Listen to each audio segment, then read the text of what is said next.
क्यों रुकू? तुमने तो चाहा था और कहा था कि मैं जिस दिन फिर से एक मामूली मछुआरा बन जाऊंगा वो दिन तुम दोबारा देखना चाहोगी। रुकू, देखो जो तुमने कहा था आज मैं वही बन गया हूँ। ये तुम नहीं, तुम्हारा घायल अहंकार बोल रहा है। अदालत में क्या तुम्हारा प्यार बोल रहा था? अदालत में सब कुछ बदला जा सकता है अगर तुम मेरे बन के रहो। मैं तुम्हारा कब नहीं बन कर रहा रुकू? जब से तुमने राधा से शादी की। मैं तुमसे शादी करूंगा। नहीं नहीं श्याम बाबू, नहीं। अगर आपने ऐसा किया तो मेरा भगवान बेईमान पुकारा जाएगा। श्याम बाबू पुकारा जाने दो, जो होता होने दो। बरखुरदार, ये तुम कैसे भूल गए कि मैं वो भला हूँ जो शीशे से पत्थर को तोड़ता हूँ।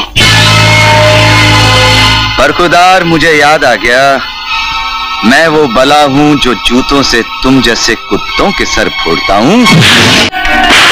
लड़की अब मेरे मामा पर इल्जाम लगा रही है। मेरे मामा को क्या जरूरत थी तुम जैसी छोटी औरत की शादी करवाने की? कान खोलकर सुन ले, अब मैं तुझे नहीं छोड़ूंगी। 60-70 के दशक में सुपरस्टार राजेश खन्ना की तूती बोलती थी। उस दौर में वह फैंस के साथ साथ मेकर्स की भी पहली पसंद बने हुए थे।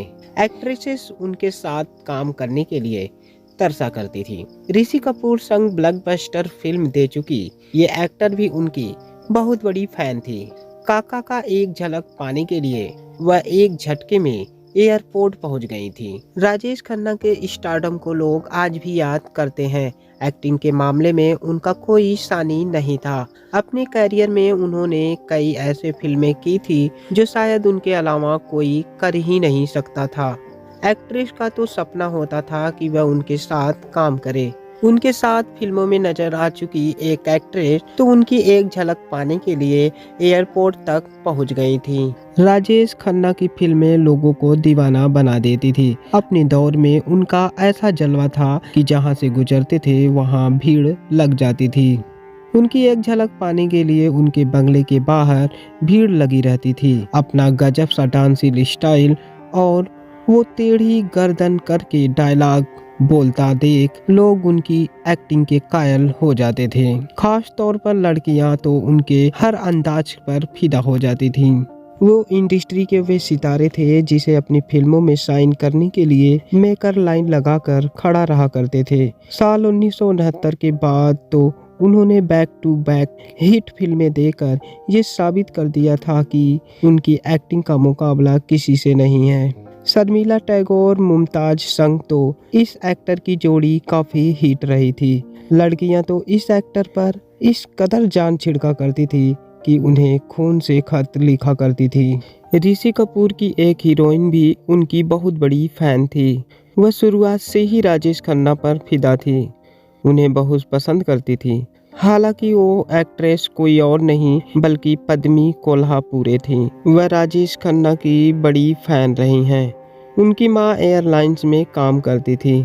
ऐसे में जब एक बार राजेश खन्ना मुंबई से कहीं बाहर जा रहे थे तो एक्ट्रेस की मां ने उन्हें फोन करके एयरपोर्ट पर बुला लिया था। बहुत कम लोग जानते हैं एक बार राजेश खन्ना ने पद्मी को अपने फिल्म में लेने से मना कर दिया था। उस वक्त एक्ट्रेस को बतौर चाइल्ड आर्टिस्ट राजेश खन्ना के साथ एक फिल्म में काम करना था और चुनाव राजेश खन्ना को ही करना था। एक्ट्रेस को कॉन्फिडेंस था कि वह सिलेक्ट होगी क्योंकि वह बचपन से ही एक्टिंग कर रही थी, लेकिन काका ने उन्हें रिजेक्ट कर दिया था। ये खुलासा खुद पद्मी कोल्हापुरे ने अपने एक इंटरव्यू में किया था कि वह राजेश खन्ना की बहुत बड़ी फैन रही थी। जब उनकी मां ने उन्हें बताया कि वह एयरपोर्ट पर आए हैं तो वह बिना समय गंवाए एयरपोर्ट पर दौड़ी चली गईं और वहां काफी देर तक काका का इंतजार किया। वह एक झटके में उनसे मिलने पहुंच गई थी, फिर वह उनसे नहीं मिल पाई थी।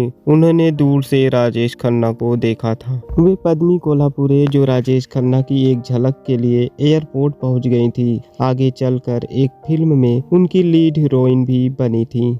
दरअसल साल 1983 में रिलीज हुई फिल्म सौतन में जो उस दौर की सिल्वर जुबली हिट रही थी, उसमें उन्होंने राजेश खन्ना के साथ बतौर लीड एक्ट्रेस का काम किया था। फिल्म में पद्मी कोल्हापुरे और राजेश खन्ना की केमिस्ट्री को काफी पसंद किया गया था। बता दें कि राजेश खन्ना की पत्नी डिम्पल कपाड़िया भी एक्टिंग की दुनिया में आने से पहले उनकी बहुत बड़ी फैन थी। उनकी एक फिल्म देखकर तो वह उनके घर ही पहुंच गई थी। उस दौर में सुपरस्टार का स्टारडम ही ऐसा था कि लड़कियां उनके प्यार में इस कदर दीवानी थी। उस दौर में लड़कियां उनकी गाड़ी की धूल से मांग तक भर लिया करती थीं।